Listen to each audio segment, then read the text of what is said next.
नमस्कार। ANB news में आपका बहुत बहुत स्वागत है। मैं हूं नवीन पांडे। सत्ता का महासंग्राम अब अंतिम दौर में पहुंच चुका है।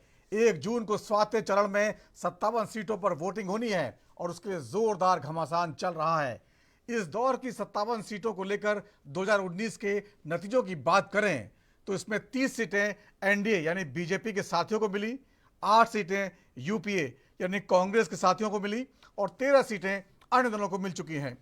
इस बार कुछ बदले हुए सियासी समीकरणों के बीच जोरदार जंग चल रही है। बीजेपी के नेताओं का दावा है उनका बहुमत आ चुका है, जबकि विपक्षी नेता लगातार कह रहे हैं मोदी सरकार जा रही है। इस दावे को और जोर देने के लिए कांग्रेस अध्यक्ष मल्लिकार्जुन खड़गे ने 1 जून को दिल्ली में अपने आवास पर इंडिया गठबंधन के नेताओं की बैठक बुलाई है।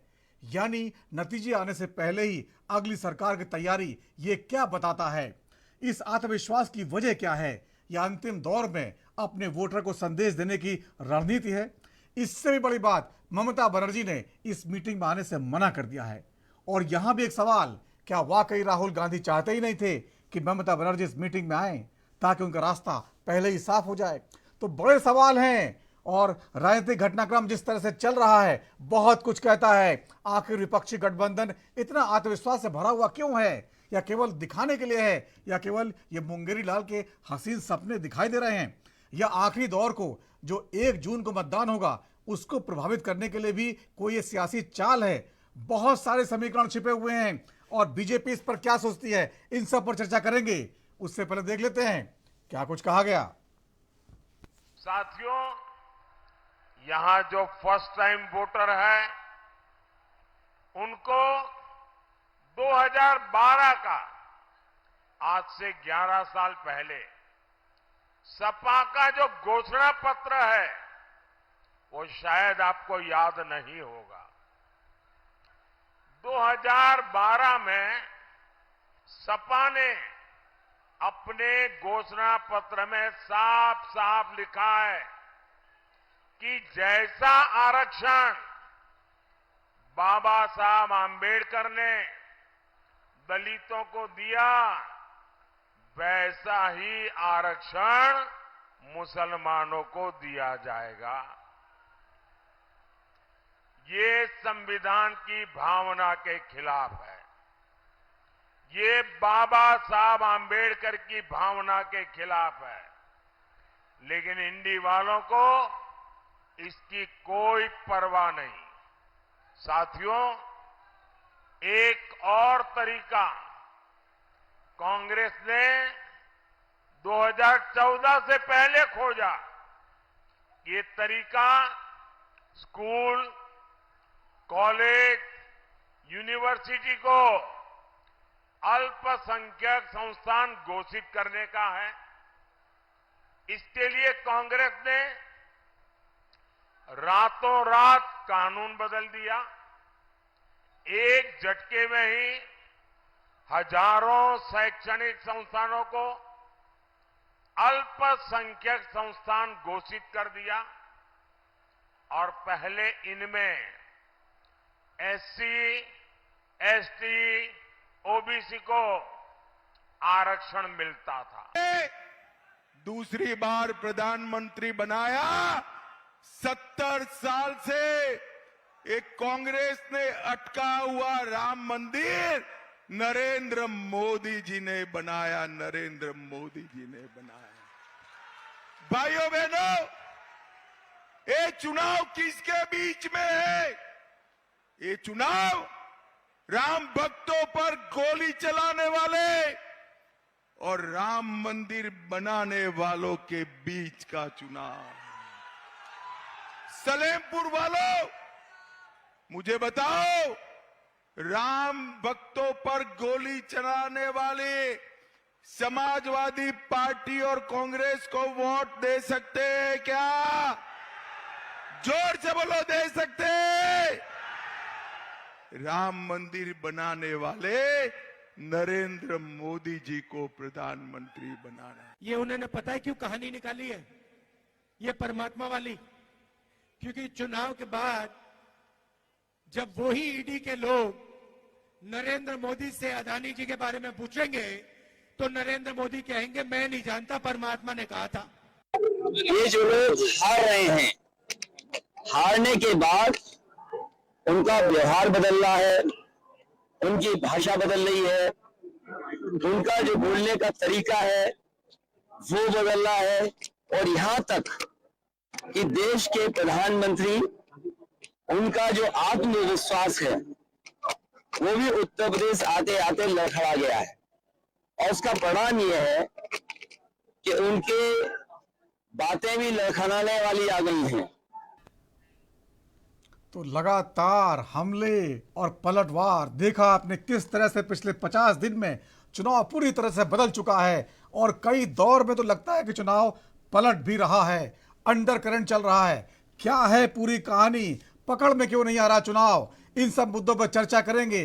कांग्रेस के कॉन्फिडेंस का राज क्या है, 1 जून को जब आखिरी दौर का मतदान हो रहा है उसी दिन बैठक बुलाने की जरूरत क्यों पड़ी, ममता बनर्जी का इंतजार क्यों नहीं किया, 2 तारीख को बुला लेते, 3 को बुला लेते, 4 को तो नतीजे आ ही रहे हैं।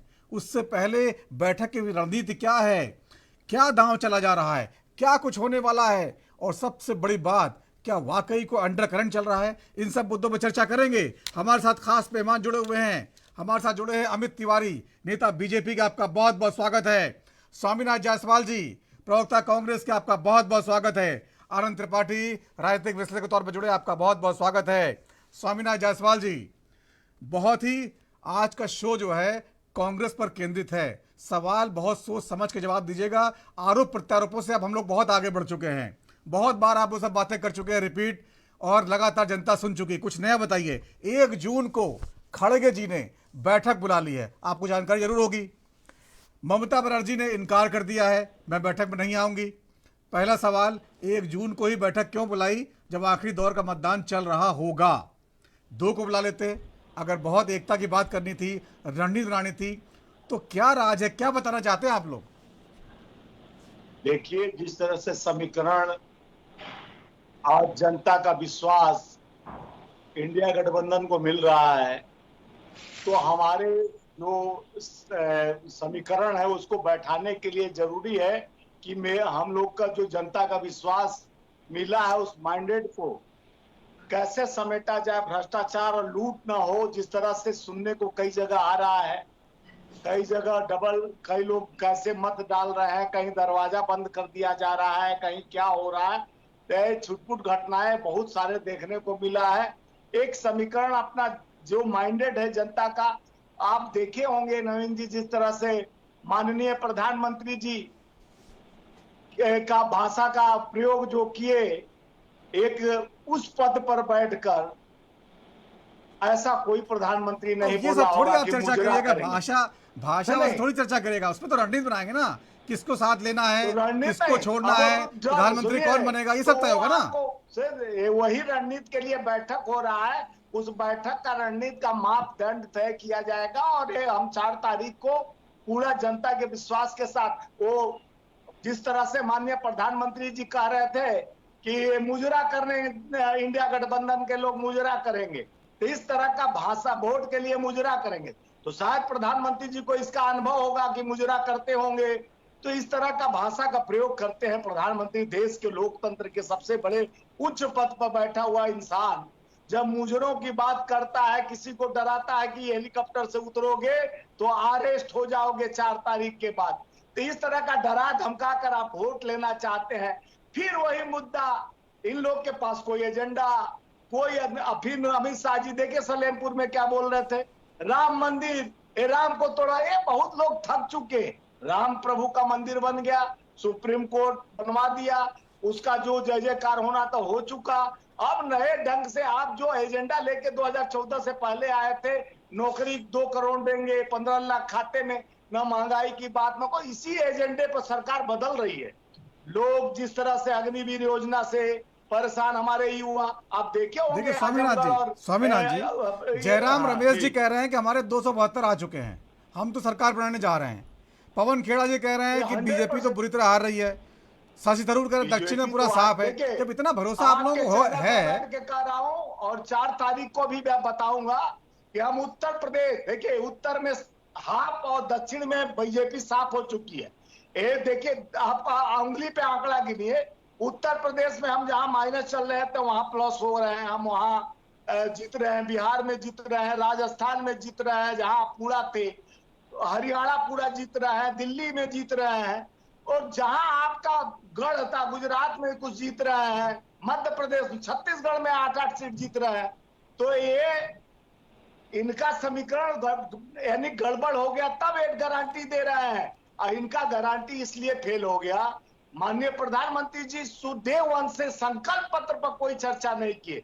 भाई हम न्याय पत्र का चर्चा कर रहे हैं, लक्ष्मी गृह लक्ष्मी योजना 1 लाख रुपया, 8,500 रुपया खटाखट खाते में जाने का, युवाओं को नौकरी 30 लाख खटाखट मिलने का, और उनको सब्सिडी 8,500 रुपया MA और बीएड बच्चों को खटाखट उनके खाते में जाने का बात कर रहे हैं। 25 लाख यानी मेडिकल सब्सिडी श्रमिकों को, और मनरेगा में 400 रुपया देने का बात हम टकाटक कर रहे हैं। लेकिन माननीय प्रधानमंत्री जी मंगलसूत्र से शुरू किए, पाकिस्तान से शुरू किए, शहजादे पट के शहजादे से प्रभु श्री राम पे शुरू किए, सनातन पे शुरू किए। अरे भाई सनातन भी टिके रहते, सनातन धर्म के आप अनुयायी है आप ही, तो कम से कम गौ कसी वाले से तो 250 करोड़ रुपया चंदा नहीं लेते जो गौ कसी वाले। तो इसी मुद्दे पर जनता समझ गई कि नकली सनातनी बनने वाले हिंदू के नाम पर एक कोलराइज कर जिस तरह से ठग विद्या मुसलमान हिंदू, ये पाकिस्तान से तो इनका प्रेम है। पहला प्रधानमंत्री देश का होंगे कि नवाज शरीफ को पहले अपने जीतने के बाद आमंत्रित किए थे पाकिस्तान का, उनको आमंत्रण पत्र दिए थे। सब बातें कह दी आपने, सब बातें कह दी। अब बता दीजिए। तो इस तरह का देखिए, हमारा एजेंडा यह है कि 4 तारीख को हम मैंडेट में आने वाले हैं। तो हमारा अपना देखिए, कांग्रेस अपने 328 सीटों में हम 250 के करीबन जीतने जा रहे हैं। 250 से पार 200, यानी हमारी सरकार एक तरफा आ रही है। और हम सरकार बनाने जा रहे हैं। पूरे साउथ से उठाकर देख के नॉर्थ तक जाइए और हर जगह पता चल जाएगा, जहां हम शून्य थे वहां बढ़ते जा रहे हैं। राजस्थान में बढ़ रहे हैं, छत्तीसगढ़ में बढ़ रहे हैं, मध्य प्रदेश में बढ़ रहे हैं। अमित भाई भी पता करेंगे कि बढ़ रहे हैं कि नहीं बढ़ रहे हैं। हमारे त्रिपाठी जी को भी पता होगा बढ़ रहे हैं कि नहीं बढ़ रहे हैं। तो साउथ साफ और उत्तर हाफ हो गया है भाजपा का। इस बौखलाहट में माननीय प्रधानमंत्री जी किसी को धमका रहे हैं, किसी को चमका रहे हैं, किसी को मुजरा करा रहे हैं। तो इस भाषाओं का प्रयोग कर रहे हैं माननीय प्रधानमंत्री जी, यशस्वी प्रधानमंत्री जी। आज तो स्वामीनाथ जी आज तो राहुल गांधी ने धमकाया है। उन्होंने कहा ईडी जब मोदी जी से पूछताछ करेगी तब मोदी जी को बताना पड़ेगा अडानी के पास कितना पैसा है। इसका क्या मतलब है? बताना पड़ेगा, समय अब अनुकूल आने वाला है। ईडी का बहुत प्रयोग किए हैं तो इनका भ्रष्टाचार का कलेवा खुलेगा ना। जिस तरह से कहते थे ये गिंडी वाले भ्रष्टाचारी हैं, अरे भाई हिमंत बिस्व शर्मा आपके गोद में बैठ गया, अजीत पवार आपके, अशोक चौहान, नवीन जिंदल, छगन भुजबल, पटेल, ये तमाम लोग आपके पास न्योता लेके चले गए। आप उनको भ्रष्टाचार मुक्त कर दिए, उनका ईडी का केस खत्म हो गया, उनका जांच खत्म हो गया, उनका फाइल खत्म हो गया। ये तो आपका दुर्भाग्य नहीं सौभाग्य है कि आप 770 विपक्ष के कांग्रेस के नेताओं को लेकर कहते हो कि हमारे पास बूथ लेवल तक कार्यकर्ता है, आओ भ्रष्टाचारी आओ और टिकट लेकर चुनाव लड़ जाओ। नवीन जिंदल जाते हैं, आधे घंटा में टिकट RPN सिंह आते हैं राज्यसभा, और उसके बाद अशोक चौहान आते हैं राज्यसभा। अरे आप मुख्यमंत्री अजीत पवार आते हैं, उनको डिप्टी CM। ये सारे कलई खुल चुका, जनता जान गया है कि आप एक रूप बदल के जहां जाते हैं तरह तरह के भाषाओं का प्रयोग करते हैं। आपके शब्दावली भी ऐसे धमकाने चमकाने वाली। अब तो मुजरा पर आ गए, अब आपका मुजरा देखा जाएगा कि 4 तारीख के बाद प्रधानमंत्री जी किस तरह का मुजरा करते हैं। तो राहुल गांधी जी के नाम पे मुहर लग जाएगी 1 तारीख को प्रधानमंत्री उम्मीदवार के तौर पे? देखिए एकदम 100% राहुल गांधी जी नहीं, कांग्रेस सबसे मजबूत दल के रूप में है। और हमारे राहुल जी तो नेतृत्व ही है, लेकिन इंडिया गठबंधन का एक मीटिंग, हम राहुल जी के लिए मीटिंग नहीं हो रहा हमारा। 4 तारीख को किस तरह से हम लोग दायित्वों का निर्वहन करेगा, किस तरह से अपना हर बूथों पर जहां पर जा रहा है मत पेटियां, उसकी सुरक्षा व्यवस्था कैसे करनी है, चोरों से कैसे बचाना है, लुटेरों से कैसे बचाना है, इसको मुस्तैदी से हमको जांच कर व्यवस्था करना है, इसलिए मीटिंग करना जरूरी है। हमको अपने मत को, जो जनता का माइंडेड मिला है, उसको बचाना जरूरी है, क्योंकि देश बदलाव की तरफ जा रहा है। तो जनता का उम्मीद हमसे जुड़ रहा है। वो किसानों का जो शहादत दिए है, उनका परिवार पूछ रहा है कि कब हमारा बदला लेंगे। वो युवा पूछ रहा है कि हम बेरोजगार लेके सर्टिफिकेट पकौड़ा कर रहे हैं, और नाली से गैस बनाने वाली सरकार कब मुक्ति दिलाएंगे। वो सब बातें आ गई, ठीक है। पूछ रहे हैं अमित जी परेशान हो रहे हैं, जवाब देना चाह रहे हैं। ठीक है अमित जी, आराम से जवाब दीजिएगा। पहले मुझे बता दीजिए, 1 जून की बैठक का जो ये कांग्रेस बुला रही है, ये पहले बीजेपी ऐसा क्या करती थी? बीजेपी जो है हर चीज पहले क्या करती थी, रणनीति बनाती थी। कहीं कोई विधानसभा चुनाव में अगर पूर्ण बहुमत नहीं मिला तो पहले स्ट्रेटजी चौक हो जाती थी, किसको लाना है, किसको अपने साथ जोड़ना है, कैसे लाना है, ये सब कांग्रेस करने लगी। अब आपको लग रहा है कि जो है कांग्रेस बहुत बदल गई है? नवीन जी मुझसे पूछ रहे हैं आप? जी आपसे पूछ रहा अमित जी। जी नवीन जी, देखिए अभी स्वामीनाथन जी ने अपना लंबा चौड़ा निबंध पढ़ा जो रट कर आए थे। उन्होंने बोला राजस्थान, कुछ बातें काम की बताई उन्होंने, कुछ बातें काम की बताई उन्होंने, कहा कि वो मतपेटी वाली बात बताई, कैसे वो करेंगे सब। मैं उसी पे आ रहा हूँ। इन्होंने कहा राजस्थान जीत रहे हैं, तेलंगाना जीत रहे हैं, तमिलनाडु जीत रहे हैं, कश्मीर जीत रहे हैं, हर जगह इन्होंने बताया। और उसी लगे हाथों ये भी बता देते कि वो पीओके भी जीत के ला रहे हैं, तो शायद देश की जनता को संतोष होता कि जो पीओके इन्होंने गंवाया था कम से कम उसकी बात तो करें। लेकिन इनके मुंह पे उसके लिए, उसके नाम पर तो कुछ होता नहीं है। इन्होंने कहा कि गौ हत्या करने वालों से चंदा लिया। आपको पता होना चाहिए स्वामीनाथन जी, आप तो इतने बड़े नेता हैं कि इस देश में गौ हत्या बैन है। तो कोई भी कंपनी, अगर आपको कोई इंफॉर्मेशन है कि कहीं पे गौ हत्या हो रही है तो उसका रिपोर्ट कराइए, उसका साथ मत दीजिए। जो गांधी जी कहा करते थे कि जुर्म को छुपाने वाला भी उतना ही बड़ा मुजरिम होता है। आप अपनी समय पर बात कहिएगा, मेरी बात पूरी हो जाने दीजिए। दूसरी बात, इन्होंने कहा कि ये मतपेटियों की सुरक्षा कर रहे हैं, ये कर रहे हैं, वो कर रहे हैं। कांग्रेस पर ही चुनावी धांधली का सबसे बड़ा आरोप लगाया गया था, वो इंदिरा गांधी पर लगाया गया था कि उन्होंने चुनावों में धांधली किया था, और इसे कोर्ट ने सिद्ध किया था। और उस कोर्ट को पलटते हुए उन्होंने रातों रात देश में इमरजेंसी लगवा दी। आज वो बोल रहे हैं कि ये मतपेटियों की रक्षा। अरे लुटेरे तो ये हैं, लुटेरे ये हैं जिनसे देश की रक्षा हमें करनी है, और लुटेरे ही बोल रहे हैं हमें मतपेटियों की रक्षा करनी है। दूसरी बात, इन्होंने बहुत सारी बातें कही, लेकिन उन्होंने एक भी अपने वक्तव्य में ये नहीं बताया कि इनके पास देश के लिए विजन क्या है आने वाले 5 साल, 15 साल, 75 साल के लिए। ठगाठक बोल चुके हैं, ठगाठक डालेंगे पैसे को अकाउंट में। आप सुने नहीं भाई साहब। जी सुन लीजिए, खटाखट डालेंगे। उन खटाखटों का आंकड़ा है, कितना खटाखट डालेंगे स्वामीनाथन जी? क्या आपके पास जब 16 लाख करोड़ अपने बताइए मित्रों को दे सकते हैं, तो हम तो अपने बताइए देशवासियों को खटाखट फटाफट और सटासट दे ही सकते हैं ना। 22 पूंजीपतियों को 16 लाख करोड़ दे सकते हैं, तो हम अपने युवाओं को, किसानों को, मजदूरों को क्यों नहीं दे सकते? सुन लीजिए स्वामीनाथ जी, सुन लीजिए स्वामीनाथ जी, अभी बहुत टाइम है, सुन लीजिए। 45,000 का हमारे समय में 1.5 लाख रुपया का मिल रहा है। इनको चुप कराइए स्वामीनाथ जी, सुन लीजिए ना, पहले तो जवाब देने का मौका दूंगा आपको। इनका 15 मिनट का भाषण सुना है मैंने, अमित जी को सुन लीजिए थोड़ा। तो इनको भी क्षमता होनी चाहिए कि दूसरे को सुनने की। ये तो अभी ही सुन नहीं पा रहे हैं। बोलिए अगर ये तो अभी सुन नहीं पा रहे, खुदा न खास्ता किसी राज्य में ये जीत गए तो इनकी हालत, ये दूसरों की हालत क्या करेंगे? ये तो अभी बेसब्रे हुए जा रहे हैं। देखिए, अरे अनुभव है हमको 70 साल का। सुनिए ना, मिर्ची की क्यों लग रही है स्वामीनाथन जी? सुन लीजिए स्वामीनाथ जी, सुन लीजिए। लेकिन 70 साल सरकार चलाने, सुन तो लीजिए, फिर सरकार चलाइए, सुन लीजिए। सरकार चलाने का अनुभव हमको है, डकैती का अनुभव है, बेचने का अनुभव है, रेल भेल सेल सारा सेल कर दिए, खंड करने का 16 अनुभव है लाख आपके करोड़ पास। अपने पूंजीपति साथियों को देती है। हमारे पास अनुभव है, अनुभव को हम गिनाएंगे। देश की दुर्दशा की है ना, उसकी बताने जाऊंगा तो आप तिलमिला जाएंगे। इन्होंने ये नहीं बताया कि इनकी पीओके पे, अक्साई चीन पे देश को तीसरी इकोनॉमी कैसे बनाएंगे, देश को मैन्युफैक्चरिंग हब कैसे बनाएंगे। इन सब चीजों पे इनकी नीतियां ही स्पष्ट नहीं है। राहुल गांधी खुद कंफ्यूज हैं, उनको ये तक पता नहीं है कि इनका नेता कौन है। तो ये 1 तारीख को बैठक करने जा रहे हैं, तो जिसकी ना नीति तय हो, जिसका ना नेतृत्व तय हो, जिसका ना कोई विजन हो, एक को अमित जी वही तो तय करेंगे। ये सब कुछ जो है हम जीत के आ रहे हैं, अब हमारा नेता राहुल गांधी है, ये ममता बनर्जी आ नहीं रही हैं, तो कोई दिक्कत आएगी नहीं, राहुल गांधी चुन ले जाएंगे। ममता बनर्जी ने तो कांग्रेस पार्टी की भविष्यवाणी पहले ही कर दी कि इनको 40 भी नहीं आने वाली है, और इसीलिए इन्होंने कलकत्ता में गठबंधन, बंगाल में गठबंधन भी नहीं किया, तो उसकी क्या चर्चा करें। देखिए, अभी इन्होंने बताया कि बहुत सारी बातें प्रधानमंत्री मोदी जी करते हैं, मंगलसूत्र से लेके ये वो फलाना ढिमकाना बहुत चीज किया।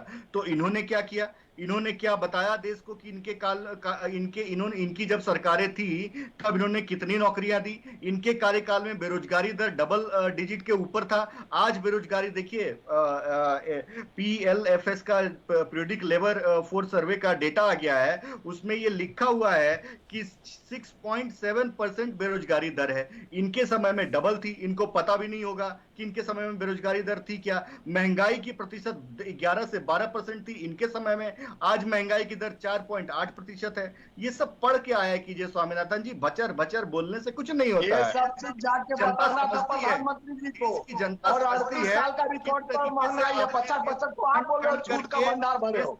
38 साल का रिकॉर्ड पर महंगाई है, 200 रुपया किलो तेल मिल रहा है, 100 रुपया लीटर पेट्रोल डीजल खाते, महंगाई नहीं है। आपकी महंगाई भौजाई लगने लगी, हमारी महंगाई तो आपको लुटाने का काम है। सुन लीजिए स्वामीनाथ जी, सुन लीजिए, आऊंगा आपके पास, आऊंगा, जवाब लूंगा आपसे। स्वामीनाथ जी जवाब लूंगा। मोदी जी बचर बचर बोल रहे हैं, अमित शाह बचर बचर। अरे तो आप अपनी बारे में बोलिए ना, अपनी बारे में बोलिए, अभी आपकी बारी है। मोदी जी की बात है, पाकिस्तान इंडिया की बात कर रहे हैं। इसकी लॉ इंडिया, इसकी इंडिया, स्टार्टअप इंडिया की बात कर रहे हैं। 150 स्मार्ट सिटी देने की बात कर रहे हैं, बुलेट ट्रेन चलाने की बात अरे कर तो रहे हैं। अपनी बारे में सवाल पूछेगा ना, अभी बोल, सुन लीजिए। नहीं, इस तरह का बचर बचर कह रहे हैं, बचर बचर तो ये लोग बोलते हैं। अरे ये बचर बचर नहीं बोलते हैं आप। सुन लीजिए, वो आपने उगल दिया। सुनिए स्वामीनाथ जी, सुनिए। बातें निकली ना आपसे, देश के बारे में स्पष्टता निकली ना, अपने देश के बारे में, देश का के लिए विजन क्या होगा वो निकला आपके मुंह से। तो निश्चित तौर पे जब ये सब नहीं रहेगा तो बचर बचर ही होता है। ये सब देश की जनता इकोनॉमिक्स जाने, आप जाके और प्रधानमंत्री को इकोनॉमिक्स का ही नहीं मालूम है, नहीं मालूम है। वो क्या पता है जो नाली से गैस निकालते हैं। आपके राजीव गांधी फाउंडेशन में बोलता है नाली लगाया, पाइप लगाया, गैस निकलने लगा, चलने लगा। वो प्रधानमंत्री आपके वैज्ञानिक ठीक है, ठीक है अमित जी, ठीक है, एक टिप्पणी मैं जरा आनंद जी से ले लूं। ठीक है आनंद त्रिपाठी जी, आपने सुन लिया होगा दोनों प्रवक्ताओं की बातें। 1 जून को जो है बैठक बुलाने की रणनीति जो है आपको क्या समझ में आती है, जबकि उस दिन वोटिंग चल रही होगी, ममता बनर्जी नहीं आ रही होंगी? क्या राहुल गांधी अपना रास्ता साफ कराना चाहते हैं? कहीं मान लीजिए उनके दिमाग में यह है कि बहुमत पूर्ण किसी को नहीं मिला तो हम पहले से मजबूत कर लें अपने गठबंधन, या नीतीश जी को बुला लें, या जो आंध्र प्रदेश में है उसको, उन पार्टियों को बुला लें जो उनके साथ नहीं है, तीसरे मोर्चे में जो हो सकती हैं, या संभावित जो जीतने वाली पार्टियां हैं उनको एकजुट कर लें ताकि बीजेपी बाद में उसको मौका ना मिलने पाए। ये सब के दिमाग में लगता है। और देखिए इस बैठक में एकमात्र जो सबसे प्रमुख एजेंडा है वो इंडिया गठबंधन के सभी पार्टियों को कांग्रेस के नेतृत्व को स्वीकार करने के लिए मनाना है, और दूसरी बात की ये विचार करना है कि क्या कोई अगर आवश्यकता पड़े तो जो लोग दोनों गठबंधनों से बाहर हैं उनमें से कुछ लोगों को अपने साथ जोड़ा जा सकता है, इसके बारे में विचार करना है। और एक और जो महत्वपूर्ण बात वो होगी वो ये होगी कि अरविंद केजरीवाल के मुद्दे पर इंडिया गठबंधन की तरफ से कोई एक राय सार्वजनिक की जाए, क्योंकि अरविंद केजरीवाल को उसी दिन तक की 1 तारीख की जमानत है।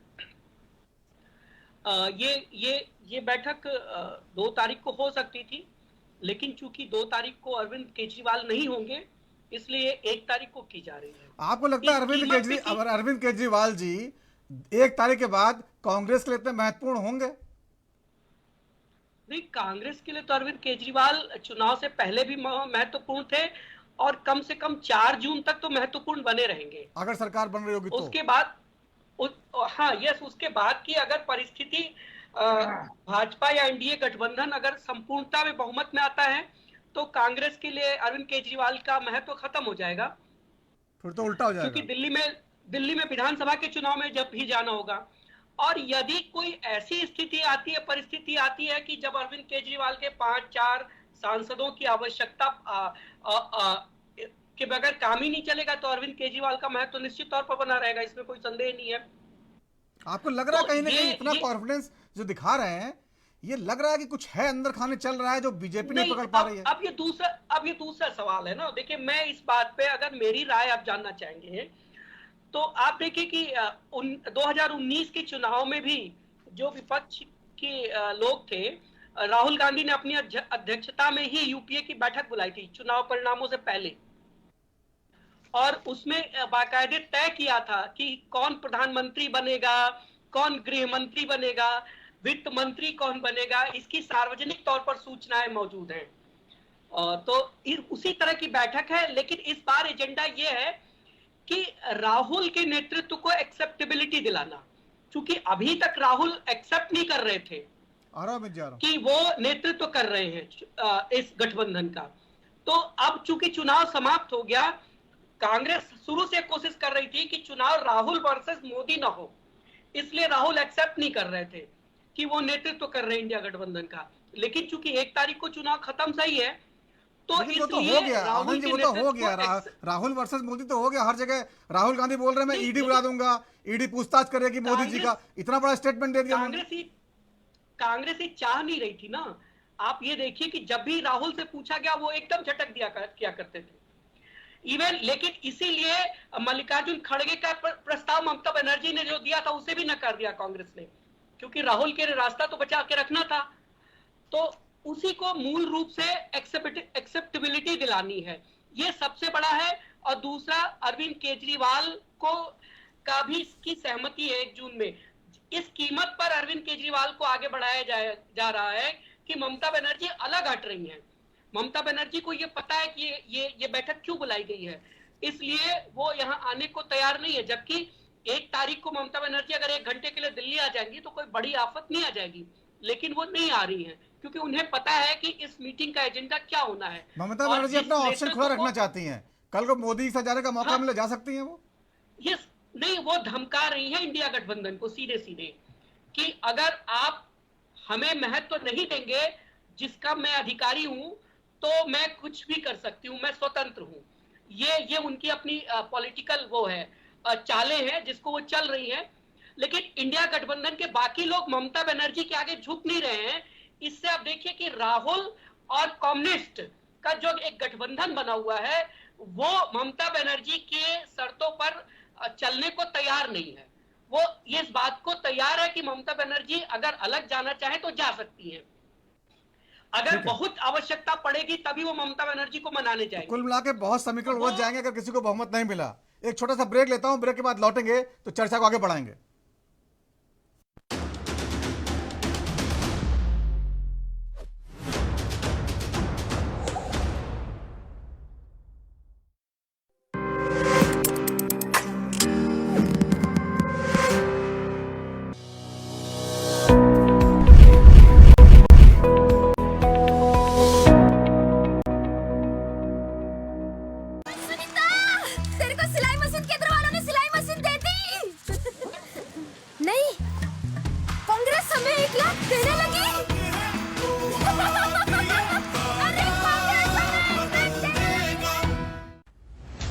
नहीं दबेगी कोई आवाज, हटेगे पर्दे सामने आएगा हर राज।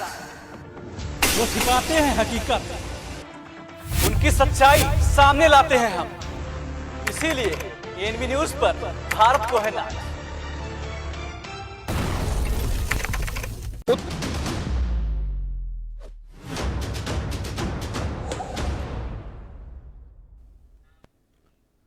और ब्रेक के बाद राजधर में एक बार फिर आपका स्वागत है। चर्चा कर रहे हैं लगातार, कांग्रेस ने 1 जून को बैठक बुलाई है जिस दिन लोकसभा चुनाव के अंतिम दौर का मतदान होना है। क्या है उनकी रणनीति और क्या चल रही है इस बीच? आखिरी 57 सीटों के लिए घमासान जारी है। हमारे साथ चर्चा में शामिल है अमित तिवारी जी, बीजेपी के नेता हैं, स्वामीनाथ जायसवाल जी कांग्रेस के प्रवक्ता हैं, आनंद त्रिपाठी जी राजनीतिक विश्लेषक के तौर पर हैं। अमित तिवारी जी, आप सारे सवालों का जवाब देंगे, उससे पहले 2-3 तथ्य मैं आपको बता देना चाहता हूं, आप उसका खंडन भी कर सकते हैं। एक तथ्य ये जो मीडिया में निकल के आ रहा है, ये तो आप जानते हैं नीतीश कुमार जी मोदी जी के नॉमिनेशन में नहीं आए थे। अब इसको किस तरह देखा जाए वो अलग बात है। उन्होंने कहा था मैं बीमार हूं। महाराष्ट्र में अजीत पवार पिछले 3 दिन से रैलियों में नहीं आ रहे हैं। राहुल गांधी, जो खबर बताने जा रहा हूं ये कल मीडिया में देखेंगे आप। राहुल गांधी, कैम की रिकॉर्ड है, कैमकॉम जो डिजिटल मीडिया पर नजर रखता है, राहुल गांधी के जो लाइक्स हैं डिजिटल मीडिया पे वो मोदी जी की तुलना में 3 गुने बढ़े हैं पिछले 15-20 दिन में, 3 गुना बढ़े हैं। और तब जबकि मोदी जी का जो फॉलोवर है उनके कई गुना ज़्यादा हैं, बावजूद इसके जो लाइक्स हैं और जो फॉरवर्ड हैं ज़बरदस्त तरीके से बढ़े हैं। कुछ ना कुछ तो जो है हुआ है, अमित तिवारी जी मानिए, और हो सकता है कि मोदी जी कवर कर लें, आप लोग कवर कर लें, लेकिन चीज़ें ज़मीन में बदल रही हैं। नहीं नवीन जी, अगर देखिए, अगर ऐसा लगता है कि सोशल मीडिया पे सब कुछ करने से सरकारें बनाई जा सकती हैं, बिगाड़ी जा सकती हैं, मोदी जी यही तो लोकप्रिय थे ना कि सोशल मीडिया पे दुनिया के सबसे ज्यादा ओबामा के बाद जो है सोशल मीडिया फॉलोवर है उनके, इतनी लोकप्रियता है और साबित होती भी थी वो। तो अब राहुल गांधी जी को मिल रही है तो वो भी तो उसके बराबर तोला जाएगा ना। जी देखिए, आम आदमी पार्टी ने अभी हाल फिलहाल के इलेक्शंस में विधानसभा के उन्होंने एक इंस्टाग्राम स्टार को उन्होंने अपना बनाया था कैंडिडेट, उसके भी बहुत फॉलोअर्स थे, लेकिन क्या हुआ, जमानत जब्त हो गई। तो ऐसी चीजों को सोशल मीडिया पे अगर सरकारें, ठीक है आप नहीं मानेंगे मुझे पता है, लेकिन जो है बाकी जवाब सोशल मीडिया पे, जी सोशल मीडिया पे अगर सरकारें बनती हैं, बिगड़ती हैं, देखिए प्रधानमंत्री मोदी जी के फॉलोअर्स हैं, लेकिन उनको जमीन पर भी कितने लोग जाकर वोट देते हैं ये भी देखिए। अभी स्वामीनाथ जी बोल रहे थे कि हम ये 330 सीटों पर चुनाव लड़ रहे हैं और बोल रहे हैं कि हम 200-250 के ऊपर जाएंगे। तो इनका 2014 का स्ट्राइक रेट कितना था? 9%। इनका 2019 का स्ट्राइक रेट कितना था? 12%। और वहां से ये बोल रहे हैं कि ये 95% तक स्ट्राइक रेट में पहुंच जाएंगे। तो ये अगर ये इनकी कपोल कल्पना में ये जीना चाहते हैं तो ये जिए, इसमें हमें कोई दिक्कत नहीं है। लेकिन मैं एक महत्वपूर्ण बात आपको बताना चाहता हूं कि आज जो कांग्रेस कर रही है, वो 1 जून की बैठक को लेकर हम यहाँ डिस्कशन कर रहे हैं, कांग्रेस जो आज कर रही है उसका भाजपा से कोई लेना देना नहीं है। ये इन क्षेत्रीय दलों में अपनी राजनीतिक पकड़ को बनाने के लिए कर रही है। क्यों कर रही है मैं आपको बताता हूं। देखिए, जो जातिवाद की राजनीति थी, ये क्षेत्रीय दलों की राजनीति थी, आज वो लेकिन कांग्रेस के मैनिफेस्टो में है। जिस तरीके से हार्डकोर मुस्लिम अपीजमेंट और मुस्लिम तुष्टीकरण, ये भी क्षेत्रीय दलों की राजनीति थी, आज वो कांग्रेस के मैनिफेस्टो में है। कांग्रेस पहले क्या करती थी, अगर शाहबानो के केस पर उसने एक मामला पलटा तो उधर राम मंदिर का ताला खुलवा रही, एक बैलेंस बनाकर चला करती थी। लेकिन हार्डकोर चीजें भी आज वो अपने मैनिफेस्टो में अगर दे रही है तो ये क्षेत्रीय दलों के एजेंडे को अपने हाथ में ले रही है। किस हिसाब से उन्होंने एक्सट्रीम लेफ्ट का एजेंडा, जो कि वो लोग कहते थे कि जो प्रॉपर्टीज का रीडिस्ट्रीब्यूशन वगैरह वगैरह, वो भी इनके मैनिफेस्टो में है। कास्ट सेंसस का मुद्दा, जातिवाद का मुद्दा भी क्षेत्रीय दलों का हुआ करता था, आरजेडी, एसपी, बीएसपी इन जैसे दलों का, वो भी इनके मैनिफेस्टो में है। और मुस्लिम रिजर्वेशन टाइप हार्डकोर मुस्लिम जो मुद्दे कहेंगे अपीजमेंट के तौर पे, वो भी, हेलो जी आ रही है आवाज, बोलिए। जी वो भी इनके मैनिफेस्टो में है। तो किस तरीके से ये क्षेत्रीय दलों के में अपनी राजनीतिक पैठ को बनाना चाहती है। और इसके आगे शरद पवार ने ये कह दिया कुछ दिन पहले कि क्षेत्रीय दलों को अब कांग्रेस के साथ विलय कर लेना चाहिए, क्योंकि उनकी नीति और कांग्रेस की नीति में अब ज्यादा कोई फर्क रह नहीं गया। तो देखिए, इनकी सीटें तो आने वाली है नहीं, इनकी 40 से भी कम सीटें आने वाली हैं।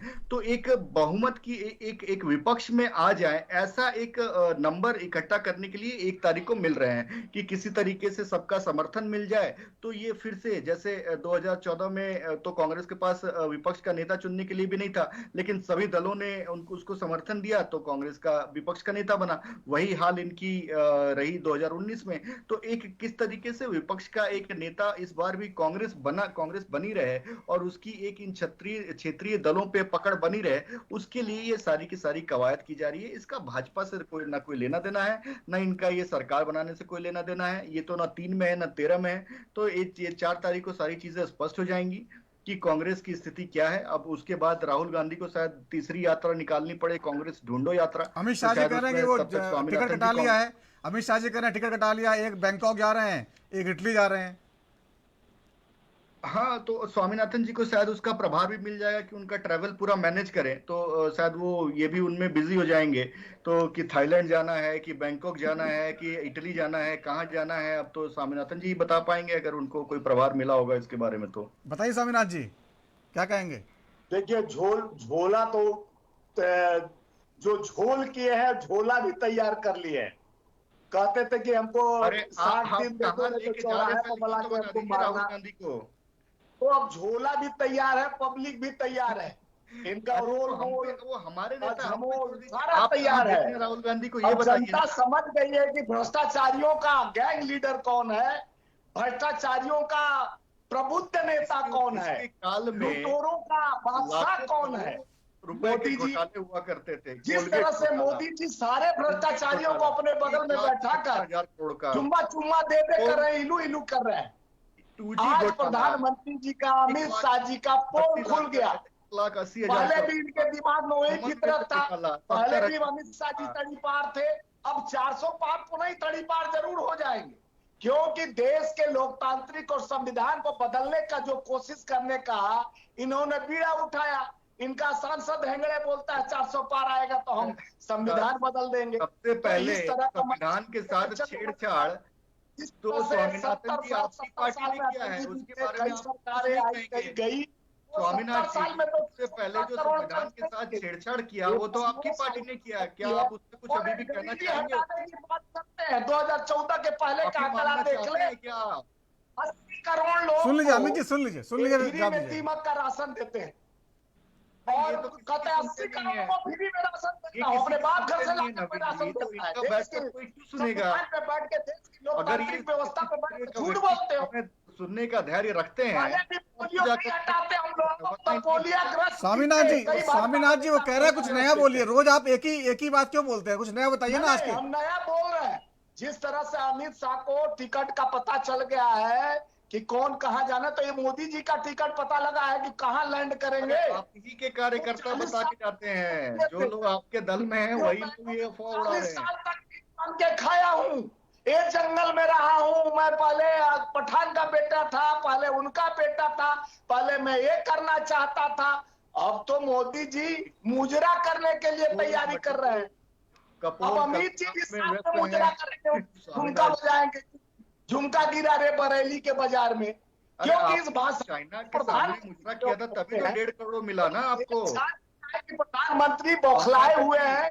जो चाइना के सामने आपने मुजरा किया तभी तो 1.5 करोड़ मिला ना राजीव गांधी फाउंडेशन में, वरना अपने कैसे इसका बात कर रहे थे, महंगाई पर चर्चा। माननीय प्रधानमंत्री इसलिए मिला आपको 1.5 करोड़ चाइना की पार्टी से। पुरानी बात घिसी पिटी नेहरू जी की बात। फवाद चौधरी आज आपके लिए बैटिंग क्यों कर रहा है? आपने क्या किया, कितना लूटे हैं, कितना भ्रष्टाचार किया है, आपके लिए कितने को अपना दान दिया है, ये सब कभी खुले। अमित जी सुन लीजिए, अमित जी बीफ का सुन लीजिए, धंधा सुन बंद लीजिए। हो गया। अरे बीफ का धंधा बंद कहाँ हुआ भैया?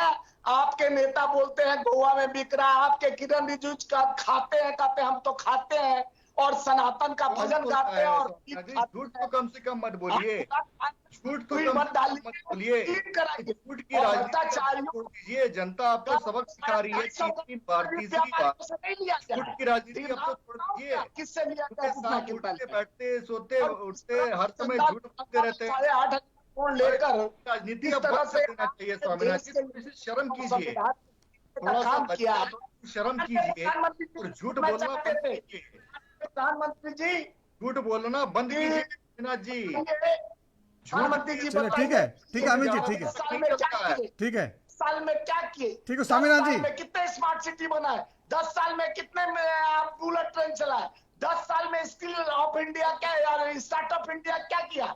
स्किल इंडिया हर चौक ठीक है स्वामीनाथ जी, स्वामीनाथ जी ठीक है, सुन लेते हैं। 9,27,000 प्राइवेट नौकरी दिए, संस्था में 30 लाख नौकरी खाली पड़ा हुआ है, अब नौकरी नहीं देते हैं। आप काहे नहीं कर रहे हैं नौकरी? यहाँ पे बैठ के टाइम पास कर रहे हैं। ठीक है सीमा ठीक है स्वामीनाथ जी, आनंद जी, अमित जी ठीक है। आनंद त्रिपाठी जी, नौकरी कीजिए ना। आनंद त्रिपाठी जी, आपने दोनों प्रवक्ताओं की बातें सुनी, अगर बचा हुआ है लेकिन मेरा जवाब नहीं मिला।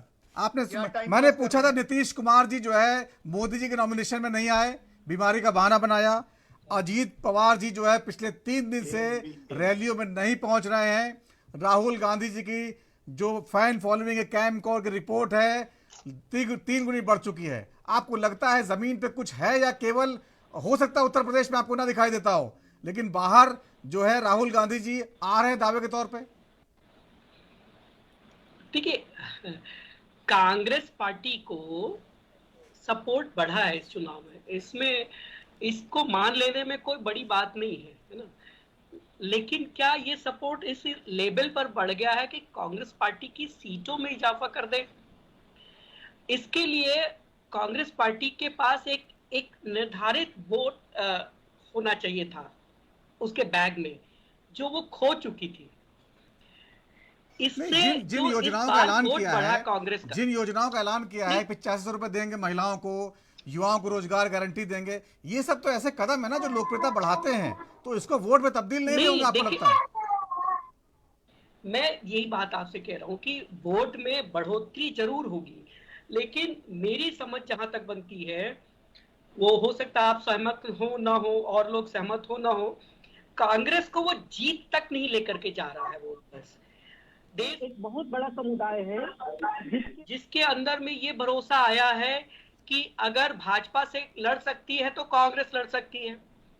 वो उसमें से बहुत सारे लोग कांग्रेस की तरफ टर्न हुए हैं, लेकिन उनमें जो स्थानीय पार्टियों का हिस्सा है वो बड़ा हो गया है, कांग्रेस की तरफ शिफ्ट हुआ है। लेकिन वो इस लेवल पर शिफ्ट नहीं हुआ कि कांग्रेस को इस चुनाव में, 2024 के चुनाव में कोई बहुत डिसाइसिव मैंडेट दिला सके।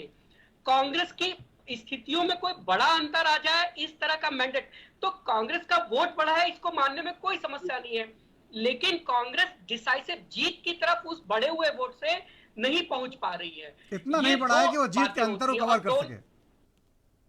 जीत के जो हार का कांग्रेस का अंतर रहा है ना, उसमें कभी आ सकती है। जिन प्रदेशों में कांग्रेस ने अच्छा प्रदर्शन किया, अभी उन कांग्रेस जीत की तरफ बढ़ सकती है। जैसे तेलंगाना में गई, तेलंगाना में कांग्रेस ने वहां की लोकल पार्टी को रिप्लेस किया और सरकार बनाई। तो अब जो दूसरी पार्टी में उसका सीधा मुकाबला बीजेपी से हो गया। अब बीजेपी से जैसे ही मुकाबला सीधा हुआ कांग्रेस का तेलंगाना में, तो वहां एक जो राष्ट्रीय अपील काम करने लगी। अगर भारत कांग्रेस का मुकाबला होता तो कांग्रेस को बड़ा जबरदस्त लाभ मिलता तेलंगाना में, लेकिन बीजेपी से लाभ में सीधी लड़ाई हो गई, तो वो लाभ कम हो गया कांग्रेस का आकर के, क्योंकि पोलराइजेशन हो गया। तो इस हिसाब से आपको लगता है बीजेपी पिछली बार का अपना प्रदर्शन दोहरा पाएगी, 303 सीटों वाला जो उसको अकेले मिली थी? इसमें मुझे कोई संदेह नहीं लगता है। आप देखिए, बीजेपी के घोर विरोधी और राहुल गांधी के साथ चलने वाले योगेंद्र यादव जैसे सेफोलॉजिस्ट भी 240 से 260 बीजेपी को अकेले कह रहे हैं, जो पूरी यात्रा में राहुल गांधी के सलाहकार रहे, समर्थक रहे और उनकी नीतियां तय कर रहे थे। तो जब राहुल के कैंप ही ये मान करके चल रहा है कि 240 से 260 बीजेपी को अकेले, तो आप समझिए कि कांग्रेस क्या सोच रही है। तो जो कांग्रेस सोच रही है, कम से कम देश की जनता उससे आगे सोच रही है, ये निश्चित बात है। ठीक है स्वामीनाथ जी, आपके योगेंद्र यादव तो खुद ही बोल रहे हैं 260 सीटें आ जाएंगी, तो फिर आप कैसे जो है उम्मीद लगाए बैठे, 1 तारीख की मीटिंग बुला रहे हैं, ये सब जो है फर्जी जो है मुंगेरी लाल के हसीन सपने दिखा रहे हैं आप लोग? नहीं, फर्जी तो कौन दिखा रहा है? अगर फर्जी हम दिखाते तो हम इस तरह का बात नहीं करते। शायद त्रिपाठी जी को ज्यादा ज्ञान है, अनुभवी है, उन तो बुजुर्ग उम्र भी है, बड़े भाई हैं, उनको तो ज्यादा ज्ञान है। नहीं, योगेंद्र यादव जी का नाम ले रहे हैं, जो सेफोलॉजिस्ट है, मशहूर जो है, और आपको सपोर्ट करते हैं। योगेंद्र यादव, देखिए योगेंद्र यादव क्या बोले, कल मैं देखता था उनका इंटरव्यू एबीपी, और ऐसा कुछ नहीं बोले। त्रिपाठी जी को ज्यादा सुने होंगे, हम नहीं उतना सुने, लेकिन हम बता रहे हैं, सुनिए, रिकॉर्ड आपके चैनल पे है और 4 तारीख को भी बैठूंगा, तो मैं बता रहा हूं कि खुली चैलेंज है कि इस समय लोग जनता का विश्वास के साथ जीत रहे हैं। और जिस तरह से हमारे बड़े भाई त्रिपाठी जी बोल रहे हैं, छत्तीसगढ़ में मैं 8 सीट जीत रहा हूं, पहले 2 सीट था। मध्य प्रदेश में 8 सीट, लिखते जाइए, और राजस्थान में 8 सीट जीत रहे हैं, और हरियाणा में 8 सीट जीत रहे हैं, 6 सीट दिल्ली में जीत रहे हैं, जहां मैं 0 सन्नाटा था हम लोग। और आज के डेट में कांग्रेस मजबूत पूरे देश में हुआ है, इसलिए हुआ है कि हम जो मुद्दे लेके आते हैं, जनता को विश्वास दिलाते हैं। हमारा खोखला गारंटी नहीं होता है। भाइयों बहनों मित्रों, 2 करोड़ नौकरी, ये खोखला गारंटी था। 15 लाख खाते में काले धन, हम लोग सोचे 15 लाख आएगा, लेकिन वो तो अपने पूंजीपति साथियों को बांट दिए 16 लाख करोड़। तो इस तरह के लोगों के अंदर एक लगा, जिस तरह से आर्मी का नौकरी खत्म करके अग्निवीर लाया गया, नाकामियों का लंबा लिस्ट है। गंगा को सफाई में लूट रहे हैं, बड़े बड़े लोग लुटेरे का गैंग बनाकर, जिस तरह से गंगा जल पर भी जीएसटी लगा दिए थे 12%। तो अभी माननीय प्रधानमंत्री जी का ये भाषा पहले नहीं था, अमित शाह जी का ये भाषा नहीं था। देखिए, बार बार प्रभु श्री राम को लेके आते हैं, 2 बार रोड शो कर चुके, दर्शन कराए, सब प्रोपगंडा फेल होते जा रहा। अभी भी अमित शाह वही राह पलाप रहे हैं। तो इनको सावधान हो जाइए, हो जाए। लेकिन लोग, जनता समझ गया है, अपना मानसिकता बना लिया है कि लक्ष्मी योजना हर नारियों को भा रहा है, 30 लाख नौकरियों जन युवाओं को लुभा रहा है, और 50% भागीदारी महिलाओं को न्याय की, और 25 लाख रुपया मेडिकल सब्सिडी श्रमिकों को, 400 रुपया मनरेगा, और हिस्सेदारी और भागीदारी की बात करने वाली जो कांग्रेस है, हमारे 5 न्याय 25 गारंटी। मेरे बड़े भाई अमित भाई तो बार बार बोल रहे हैं कि मुस्लिम है, ये प्रधानमंत्री जी भी शुरू किए थे मुस्लिम लीग। हमारे किसी मैनिफेस्टो में ऐसा नहीं जुड़ा है जो इन्होंने मंगलसूत्र छीनकर गरीबों का और मुस्लिमों को दे देंगे, ऐसा कुछ नहीं लिखा है। अभी आपने स्वामीनाथन जी सारी बातें बोल दी हैं, अभी जवाब ले लीजिए चुपचाप, बीच में सुन के अमित जी जवाब देंगे। हमारा 1 तारीख को हम इसलिए मीटिंग कर रहे हैं, हमारे विचारधारा एक है, इंडिया गठबंधन मजबूत है। एक डर इनके अंदर बौखलाहट दिखा रहा है, जो बेचैनी है भाजपा का, सबके सामने आ गया कि इस तरह का भाषा का प्रयोग प्रधानमंत्री जी कर सकते हैं। तो इतना डरे हुए हैं, डरा रहे हैं, एक बिहार को डरा रहे हैं कि तुम हेलीकॉप्टर से उतरोगे तो अंदर जाओगे। अरे मोदी जी, अहंकार रावण के पास था, और बड़ी अहंकार लोगों के पास होता है। उनका भी अहम अहंकार जनता तय करता है, जनता खत्म करता है। किसी के बाप का ठीक है, जवाब ले लीजिए अभी अमित जी, जवाब ले लीजिए स्वामीनाथन जी। बदलाव जनता के तय करने पे होता है, न भाजपा का, न कांग्रेस का, न अन्य पार्टियों का। मेरा बपौत ठीक नहीं है स्वामीनाथन जी, तय करती है कि किसका मन का बात। ठीक है स्वामीनाथन जी, जवाब ले लीजिए। दूसरे के समय का अतिक्रमण करेंगे जी। देखिए, स्वामीनाथन जी ने बहुत सारी बातें कही जिसका कोई आधार नहीं है। आप देखिए, मैं आपको एक छोटा सा एग्जांपल देता हूं नवीन जी। 2004 में जब हमारी सरकार गई, अर्थव्यवस्था उस समय 11वें स्थान पे थी। 2004 में जब इनकी सरकार आई, और जब ये 2013 में जब इनके लास्ट सरकार चल रही थी, तब अर्थव्यवस्था 10वें स्थान तक पहुंची। सोचिए, मात्र 11 से ये 10वें तक पहुंचा पाए। पर हमने इस 10 साल के कार्यकाल में 10 से लेकर जो अर्थव्यवस्था हमें 10वें स्थान पे मिली थी, आज हम उसे 5वें स्थान तक पहुंचा पाए हैं, प्रधानमंत्री मोदी जी के नेतृत्व। एक कई बार गिरा चुके भाई, दूसरा कोई बात बताइए। डिस्टर्ब करेंगे, फिर ये डिस्टर्ब करेंगे। सुन तो लीजिए पहले, सुन लीजिए। ये बात तो से रट रहे हैं, इकोनॉमिक इनका इतना फ्रॉड कर रहा है। अरे वो बताइए कि 38 साल का रिकॉर्ड पर महंगाई है कि नहीं? जो आप बाइक खरीदने जाते थे 45,000 का, आप 1.5 लाख रुपया का मिल रहा है। जो आप पेट्रोल खरीदने जाते थे 40 रुपया का, आप 100 रुपया का मिल रहा है। ठीक है, जवाब तो ले लीजिए, जवाब ले लीजिए ना स्वामीनाथन जी, जवाब ले लीजिए। 300 रुपया का गैस देने के बाद ये बात कहिए ना कि गरीबों को कितना सुविधा पहुंचाए हैं, कितना महंगाई से। आप जवाब तो ले लीजिए स्वामीनाथन जी, जवाब ले लीजिए। में तो आप लोग मास्टर और आता हमारे मनमोहन सिंह से बड़ा शास्त्री कोई भाजपा में है तो इनको मिर्ची लग रही है जब पता चल रहा है कि इनकी धोती खुलने हो जाता है। अब सुन तो लीजिए, फिर एक तरफा हो जाएगा ना, सुन लीजिए। जाने के बाद भारत में स्टार्टअप नहीं खत्म किए, नौकरी नहीं खत्म किए, और आप तो नौकरियां खत्म कर दिए स्वामीनाथन जी। थोड़ा सा उसके बाद महंगाई, हम इकोनॉमिक में इतना आगे बढ़ रहे हैं।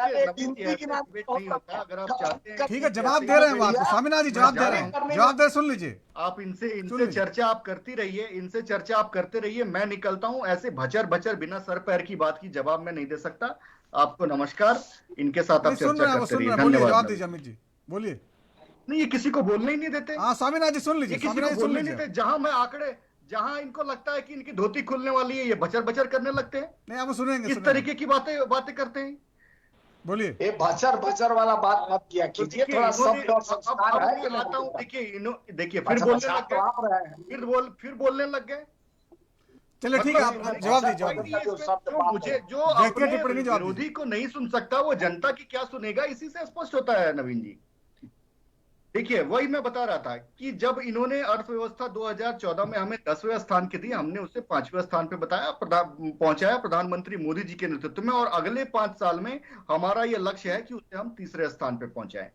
किस तरीके से इन्होंने जो इनके टाइम पे जो ग्रोथ रेट हुआ करता था, आज ग्रोथ रेट उससे ज्यादा है। हर रिपोर्ट में, आरबीआई के हर रिपोर्ट में अगर आप देखेंगे तो हमारा जीडीपी ग्रोथ रेट कांग्रेस की ग्रोथ रेट से ज्यादा है। इसमें कोरोना काल भी नहीं थे उसके बावजूद। किस तरीके से जो बजट इनके काल में 15 लाख करोड़ का हुआ करता था, आज बढ़कर 45 लाख करोड़ हो गया है। किस तरीके से कॉलेजेस की संख्या बढ़ी है, जो 400 कॉलेजेस पहले हुआ करते थे आज 700 से ज्यादा है। यूनिवर्सिटीज की संख्या बढ़ी है, जो 723 हुआ करती थी आज 1113 से ज्यादा है। मेडिकल कॉलेजेस की संख्या बढ़ी है, एम्स जो 6 हुआ करते थे आज 24 है। और एक बात आपको मजे की बताता हूं नवीन जी, कि एम्स ये लोग बहुत बोलते हैं कि नेहरू जी ने एम्स बना दिया, बहुत ही दूरदर्शी थे वगैरह वगैरह। नेहरू जी ने एक एम्स बनाया था, उसके बाद न राजीव गांधी, न इंदिरा गांधी, न राजीव गांधी, न सोनिया गांधी, किसी ने कुछ नहीं किया। उसके बाद जब अटल जी की सरकार आई, उसके बाद वहां पे 6 एम्स उन्होंने बनाने का काम किया, जिसका 5 का उन्होंने पूरा किया, और एक एम्स जो माननीय अटल जी के कार्यकाल से शुरू हुआ था, उसका फीता काटा मनमोहन सिंह जी ने। उसके बाद इन 10 सालों में कम से हमने उस एम्स की संख्या को 24 तक बढ़ाया है। आईआईटीज की संख्या 16 थी, उसे 23 तक बढ़ाया है। एम्स की संख्या, आईआईएम की संख्या 13 थी, उसे 20 तक बढ़ाया है। मेट्रो जो केवल 5 शहरों तक सीमित था, उसे हमने 20 शहरों तक ले गए। जल परिवहन जो शून्य था, उसे आज 111 जल परिवहन मार्ग हैं। किस तरीके से सड़कों का जो 90,000 किलोमीटर की सड़कें थी 2014 से पहले, आज वो 1.5 लाख करोड़ से ज्यादा किलोमीटर की सड़कें हैं। ग्रामीण सड़कें बढ़ी हैं। तो किस तरीके से इंफ्रास्ट्रक्चर का विकास हुआ है, स्वामीनाथ जी को ये सब सुनना ही नहीं है। इन्होंने मुजरा किया चाइना के सामने, तो चाइना ने इनको 1.5 करोड़ रुपए दिया। राजीव गांधी, विकास जरूर हुआ है, विकास जरूर हुआ, पैसा आया है, लेकिन महंगाई भी तो बढ़ी है। आप ये भी तो मानिए ना, बेरोजगारी बढ़ी है, कहीं ना कहीं तो फर्क पड़ा है। तो आंकड़ा दिया, महंगाई का जो आंकड़ा आया है 4.8% है। आप बताइए, जो पेट्रोल अभी चिल्ला रहे थे, 2004 में 2013 में जो पेट्रोल 2004 में हमने 30 रुपए पे इनको दिया था, वो इन्होंने 2014 आते आते कर दिया 72 रुपए। बताइए कितना परसेंट बढ़ा। और आज पेट्रोल 100 रुपए है, दिल्ली में देखेंगे तो 100 से नीचे है। कितना परसेंट बढ़ा, तुलना कर लीजिए ना। यही तो तुलनात्मक विषय है जिस पर चर्चा होनी चाहिए, लेकिन ये बात करेंगे बिना सर पैर की। 2004 में डीजल का प्राइस क्या था और 2014 में डीजल का प्राइस क्या था, और अब डीजल का प्राइस क्या है। इनके काल में 200% फ्यूल पे चार्जेस बढ़ाया था इन्होंने, हमारे काल में मात्र 60 से 65% बढ़ा है। ये है आंकड़ा। किस तरीके से आज महंगाई का दर 4.8% है। रिपोर्ट आई है, मैं अपने आंकड़े नहीं दे रहा हूं। आप जाके गूगल कीजिए, किसी को भी, जो भी सामान्य मोबाइल चलाता होगा उसको गूगल करेगा, उसको पता चल जाएगा। इनके जमाने में डबल 11 से 12% महंगाई का दर था। किस तरीके से बेरोजगारी का दर आज 6.7% है। पीरियोडिक लेबर फोर्स सर्वे का रिपोर्ट आई है, उसको देखिए। मैं अपने आंकड़े नहीं दे रहा हूं, उस रिपोर्ट को कोट कर रहा हूं मैं। 6.7% बेरोजगारी का दर है। इनके समय में डबल डिजिट में था बेरोजगारी। तो किस तरीके से इन्होंने देश का बंटाधार किया, और उसी दिशा में पुनः देश को ले जाना चाहते हैं, तो देश की जनता समझती नहीं है। आज अगर स्कूल बन रहे हैं, कॉलेजेस बन रहे हैं, इंफ्रास्ट्रक्चर का डेवलप हो रहा है, तो क्या ठीक है, आपने नहीं माना नहीं महंगाई और बेरोजगारी की बात। आनंद त्रिपाठी जी, आपको लगता है कहीं देश में महंगाई बेरोजगारी है, युवा कहीं ना कहीं प्रभावित हुए हैं उससे? देखिए, जब इकोनॉमी एक्सपेंड करती है तो स्वाभाविक है कि कुछ इन्फ्लेशंस बढ़ते हैं। अगर आप इन्फ्लेशंस को कंट्रोल करेंगे तो इकोनॉमी एक्सपेंड नहीं करेगी। ये मनमोहन सिंह से पूछ लिया जाए तो बड़े आसानी से वो बता देंगे, है ना। पता नहीं क्यों लोगों को समझ में नहीं आता या पूछने नहीं जाते उनसे।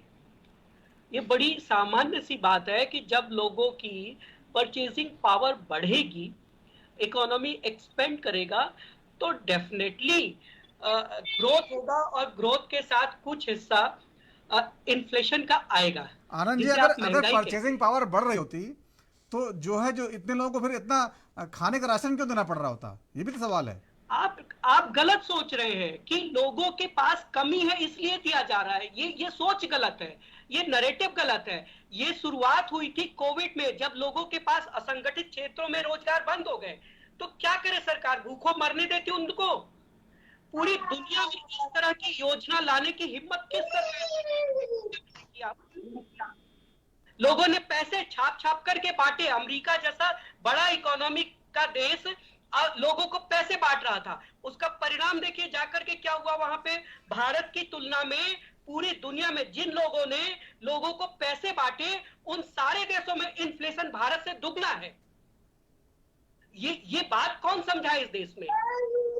भारत ने जो तरीका अपनाया इन्फ्लेशन और महंगाई से बचने का, भारत में 2.5-3 गुना महंगाई हुई होती अगर सरकार ने ऐसे लोगों को, जो लोग अपने रोजगार खो चुके थे। कोविड जैसी महामारी भी तो 100 साल में नहीं आई, 2 साल चली, जिसका परिणाम अभी तक चल रहा है। एमएसएमई सेक्टर पर अभी चल रहा है, असंगठित क्षेत्र में अभी भी चल रहा है, जिसका उस क्षेत्र में इतनी बड़ी लोगों के रोजगार खत्म हो गए तो उनको भोजन कौन देगा? सरकार सामने आएगी, क्योंकि सरकार का उद्देश्य है कल्याणकारी सरकार होने का। तो सरकार ने वो चला रही है। आज ऐसी आवश्यकता नहीं है कि अगर राशन 1 किलो राशन एक परिवार नहीं पहुंचे तो लोग जिंदा नहीं रह पाएंगे। लोगों के पास सामर्थ्य है, ऐसा नहीं कि सामर्थ्य नहीं है उसके बावजूद सरकार पैसा, तो इसलिए सरकार भोजन दे रही है उनको। सामर्थ्य है फिर भी वोट के लिए सरकार राशन बांट रही है। स्वामीनाथ जी 30 सेकंड जवाब दीजिए फटाफट, समय खत्म हो रहा है। स्वामीनाथ जी, देखिए जिस तरह से त्रिपाठी जी गिना रहे थे, इनको तो लगता है 25 साल के युवा 44.8% बेरोजगारी दर चल रहा है, और जिस तरह से इनको बेरोजगार नजर नहीं आता है, देश पे बना रहे हैं, तरक्की कर रहे हैं, लेकिन कर्ज भी तो डुबा रहे हैं। 254 लाख करोड़ कर्ज हो गया, और क्या जरूरत था कि 16 लाख करोड़ अपने पूंजीपति विद्यार्थी भी ये जान सकता है 80 करोड़ को तो राशन दे रहे हैं। ठीक है, समय खत्म हो गया। स्वामीनाथ जी, आप लोगों का बहुत बहुत धन्यवाद चर्चा में शामिल होने के लिए। तो राजदर में आज इतना ही, वक्त छोटे से ब्रेक का है। ब्रेक के बाद भी खबरों का सिलसिला जारी रहेगा। नमस्कार।